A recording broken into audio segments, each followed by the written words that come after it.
Olá, começa agora mais um programa Diálogos na TV Unesp e hoje nós vamos conversar sobre um projeto da Unesp em Botucatu de promoção à saúde com crianças com mielomeningocele. Nossa convidada é a professora da FMB, Marla Garcia de Ávila. Professora Marla, muito obrigada por sua participação aqui em nosso programa.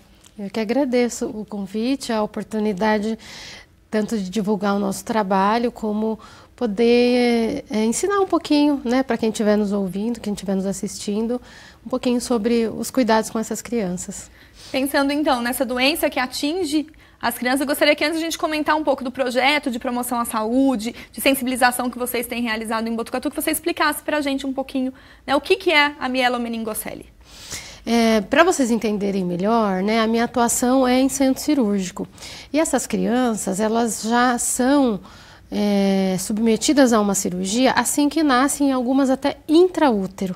Por quê? Porque a mielomeningocele é uma doença que ocorre uma malformação lá ainda na gestação, né, na idade embrionária, na coluna da criança, que afeta tanto a parte óssea, em alguns casos mais graves, como o caso da mielomeningocele, toda a parte nervosa, né? Então a criança ela tem uma série de complicações em decorrência disso, como dificuldades na locomoção, a incontinência urinária, incontinência fecal, hidrocefalia, algumas alterações ósseas, né? E aí, lembrando, então essas crianças elas são submetidas no decorrer da vida a múltiplas cirurgias. Então foi vivenciando isso, né, juntamente com os alunos, que a gente pensou, então vamos trabalhar um pouquinho fora do centro cirúrgico, né, com essas famílias. E aí surgiu a ideia da gente atender essas crianças então no pós-operatório.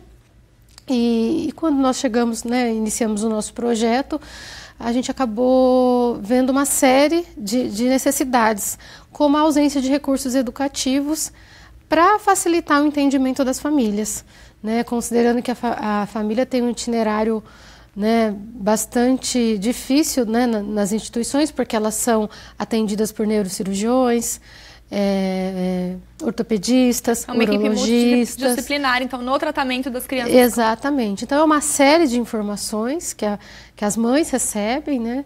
E fica difícil até ela entender tudo. Então, nós pensamos, vamos fazer materiais educativos que a gente pode tanto aproveitar e ensinar a mãe, claro, que é o cuidador, como preparar a criança para no futuro, né, na medida do possível, que ela tenha um pouco mais de independência. E professora, assim, quais as maiores dificuldades que essas crianças, né, enfrentam? A senhora comentou, né, para além da cirurgia, né, nesse momento do pós-operatório e na continuidade da vida dessas crianças, para que elas levem uma vida normal. Uma das complicações é que ocorre uma lesão, né, na nervosa, em que não existe uma comunicação entre o centro de micção no cérebro com a vontade de urinar. Então, existe essa falta de comunicação. Então, a criança, ela não consegue, ela tem perdas, né, de urina ou ela retém. Então, para isso, o tratamento para isso é ela fazer esse cateterismo vesical de 4 a 6 vezes no dia. E toda a vida, né? Por toda a vida. Por toda a vida, na maioria dos casos. Então, isso demanda, né, a necessidade de se seguir os horários, um cuidado muito grande das mães. Estabelecer uma rotina para que possa conviver com a mielomeningocele. Então, algumas crianças, né, conseguem, no decorrer da sua vida, ir aprendendo para se tornar adultos mais independentes, para que ela faça o autocateterismo, ela mesma aprenda a passar a sonda e assim ela tenha um pouquinho mais de privacidade, né? Algumas não têm condição por deformidades, por algumas outras deformidades ou até déficit neurológico, então aí não consegue mesmo, mas existem uma boa porcentagem que consegue, então são para essas que a gente está trabalhando já desde a infância, para que se torne um jovem, um adolescente, um adulto independente. Professora, enquanto um projeto de extensão, né, ele acaba envolvendo os alunos de graduação e pós-graduação da instituição, e aí como que surgiu então, né, esse trabalho de vocês enquanto um projeto de extensão dentro do Hospital das Clínicas da Faculdade de Medicina de Botucatu? A gente até nós imaginamos que a questão cirúrgica seria bastante complicada, Mas aí, no decorrer das consultas, a gente viu que o cateterismo, por esse rigor de horário, de frequência, era de fato uma demanda bastante importante. Principalmente porque muitas vezes é só a mãe que faz o cateterismo na criança e, eventualmente, se ela tem uma doença, precisa ser hospitalizada, ela acaba não tendo alguém para executar o cuidado e a criança acaba adquirindo com muita frequência infecção urinária. Mesmo com todos os cuidados, é bem comum infecção urinária nessas crianças. Se não seguir adequadamente o procedimento, os horários, a criança vai tendo essa retenção de urina e vai tendo, além da infecção urinária, um comprometimento renal. Então a criança já tem uma série de complicações, então o nosso papel é fazer com que ela não tenha nada além do que aquilo que a própria doença já traz, né?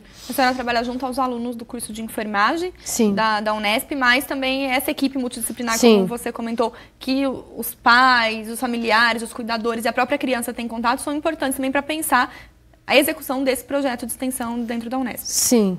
No nosso projeto, né, ele conta com neurocirurgião, com urologista, pós-graduandos, os alunos da graduação em enfermagem. E essa equipe multidisciplinar, ela vem, então, de certo modo, alcançando bons resultados dentro do atendimento a essas crianças e seus familiares dentro da faculdade. Sim. Muitas mães, tendo acesso ao material, elas se sentiram bem mais acolhidas, né, podendo visualizar a semelhança, né, de uma criança, das dificuldades que a revistinha ao longo da história vai contando. As crianças também despertaram o interesse em querer aprender, né, não ter esse distanciamento, de aceitar um pouco melhor. Então a gente tem tido bons resultados, sim. É uma linguagem muito simples, mas que tem trazido bons resultados para o nosso projeto. A senhora comentou essa questão do material, então é a revistinha Juca em uma viagem pelo aparelho urinário, mas sobre o desenvolvimento dessa revista, o impacto cada vez maior que essa revista tem tido junto às famílias e às próprias crianças, a gente comenta daqui a pouco. Tá, joia. O Diálogos vai para um breve intervalo e já volta.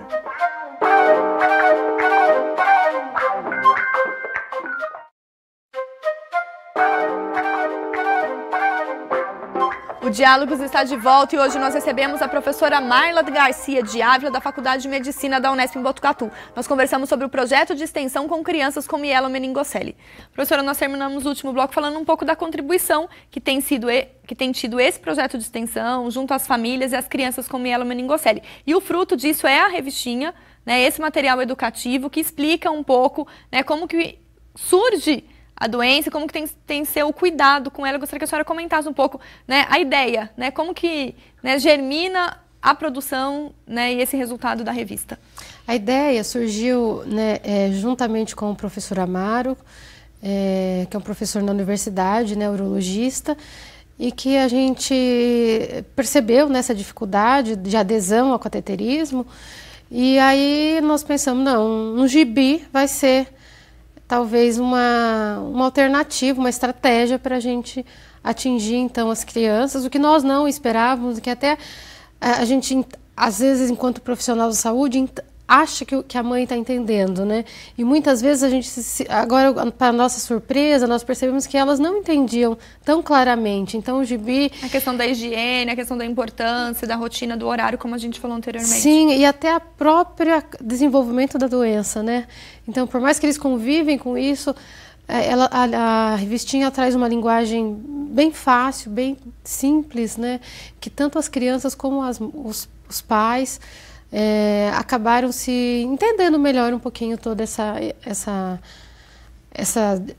a doença, né, e essa necessidade da realização do cateterismo. Muitas mães nas consultas relatavam para a gente, agora eu vou fazer certinho, eu não vou pular mais nenhum cateterismo. E as crianças se identificavam com a personagem. Então tem sido muito gratificante mesmo. É uma revista, né, que conta uma história fictícia do Juca, né, que ele vai conhecer, então, como funciona o nosso sistema urinário, para entender a própria doença que ele tem, explicando isso para a irmãzinha. Então, é esse diálogo entre as crianças também que a revista tende a fomentar, para provocar essa sensibilização, esse conhecimento e o autoconhecimento da própria criança com a doença. Sim, e também acho que ela tem um outro objetivo, que é um objetivo secundário, é que com as demais pessoas, as demais crianças, aquelas que não têm a mielomeningocele, os pais dessas crianças possam acolher melhor essas crianças que têm a doença, porque uma vez que você entende, você pode acolher melhor, né, essa criança na escola, numa festa. Então isso tem tido um resultado também importante, né, da procura da revista para as mães que têm a criança com ela falar, eu quero levar na escola, eu quero levar para a professora, porque as crianças também, se a gente não explicar, eles também não vão entender. É um material de inclusão também, né? Também. Então tem esse outro objetivo que a gente de fato não pensou, mas a gente tem tido essa resposta que tem sido bastante gratificante também.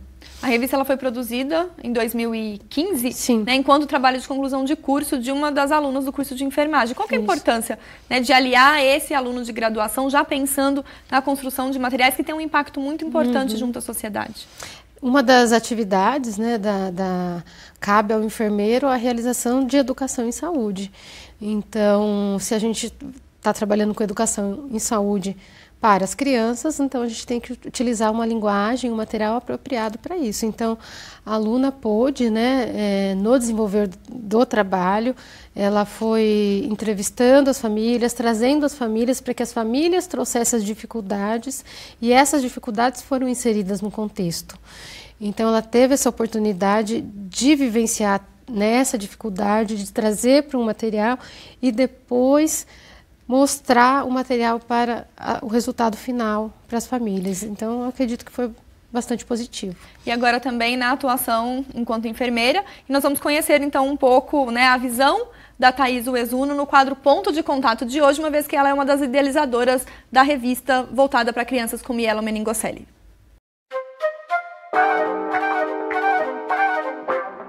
É um trabalho de conclusão de curso, né?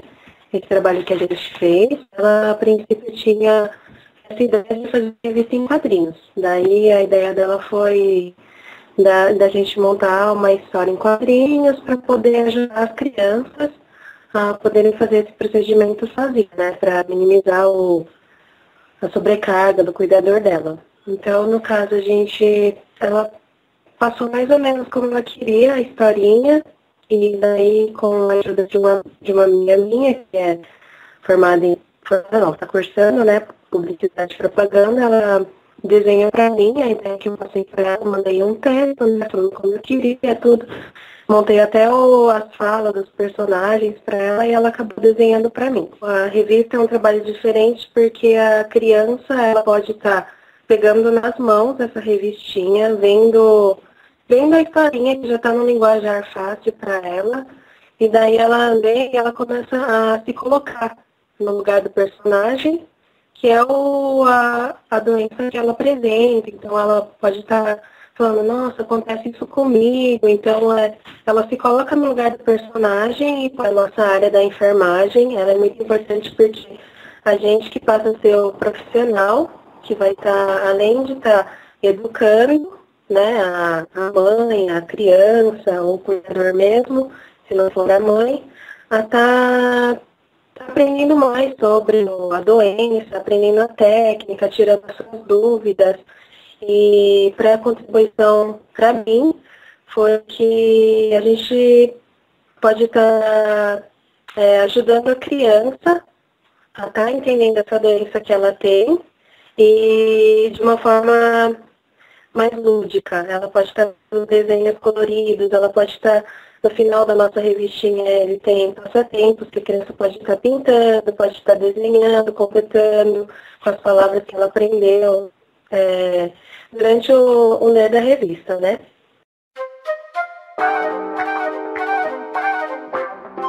Professora, então, diante da importância que a Thaís comentou a respeito do impacto dessas revistas junto às crianças, porque a senhora apontou da contribuição, o projeto tem várias perspectivas aí para os próximos anos, mas sobre isso a gente conversa daqui a pouco. O Diálogos faz mais uma pausa e já volta.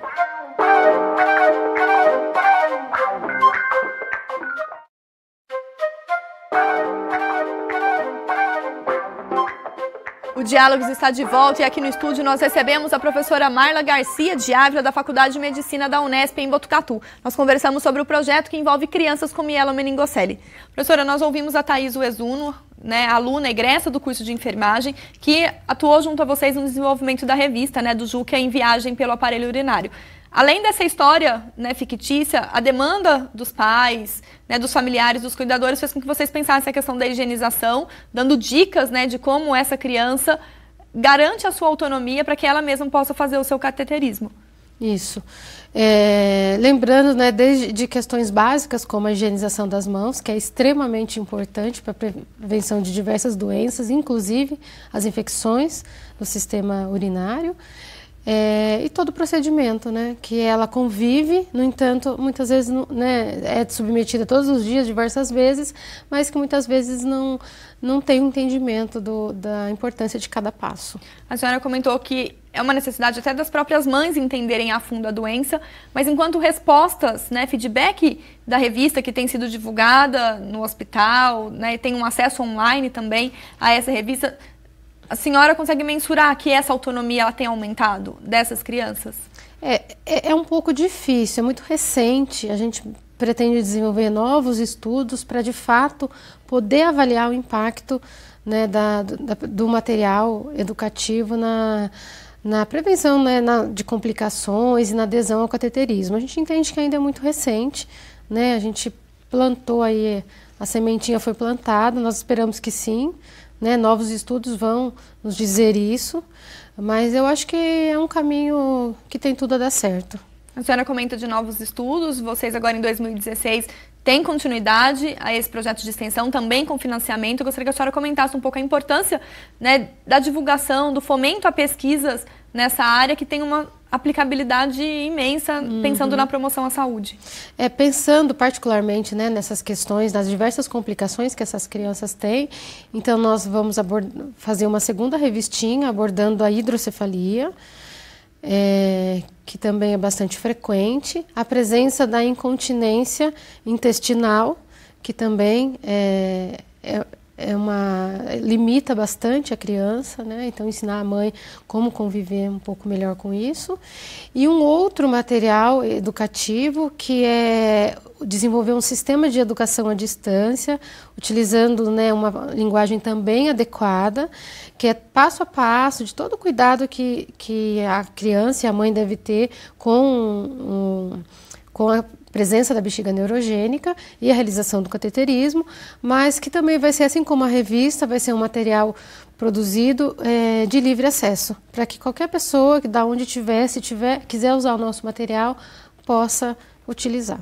Esse processo de educação para a saúde, que faz parte da grade curricular do curso de enfermagem, é de suma importância que cada vez mais nós incentivemos pesquisa, com a adesão de alunos, de professores e pesquisadores e das agências de fomento também, para que essas pesquisas elas alavanquem e tenham o seu resultado prático no dia a dia das pessoas. Sim, e se pensarmos, hoje, nós somos totalmente tecnológicos, os nossos usuários também são, os nossos pacientes também gostam de aprender utilizando recursos mais interativos, a gente gosta, a gente gosta de olhar as redes sociais, de ver vídeos, de ver programas, eles também gostam. Então, acho que a gente, enquanto profissional de saúde, tem que estar alinhado a isso, seguindo essas novas tendências, essas novas necessidades e trabalhar com uma educação de saúde não de uma forma tão tradicional, mas um pouco mais interativa.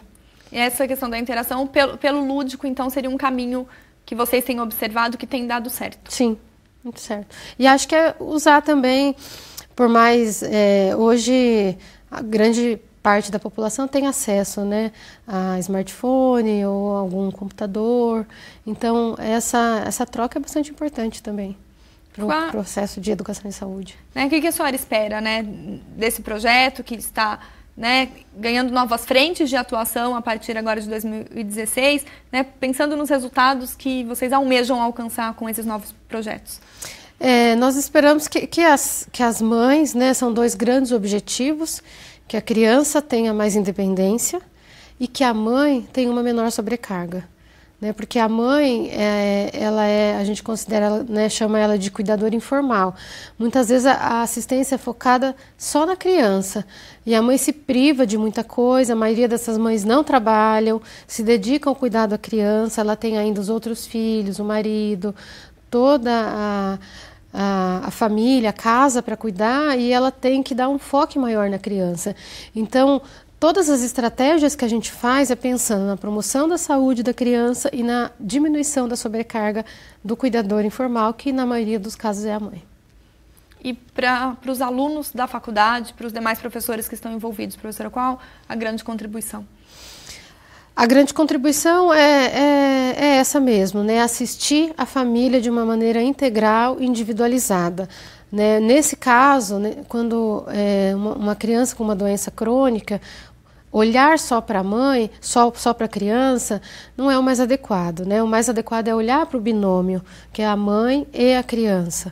Então, os alunos têm a oportunidade de vivenciar isso, né? Esse cuidado humanizado, individualizado e integrando a mãe e a criança. Professora, eu gostaria de agradecer a sua participação e parabenizar você e toda a equipe que está envolvida nesse grande projeto de extensão, projeto de pesquisa, que tem a sua aplicação e bons resultados aí para a nossa comunidade, pensando aí no futuro, garantir um futuro de maior independência a essas crianças e também para as mães e também os demais cuidadores.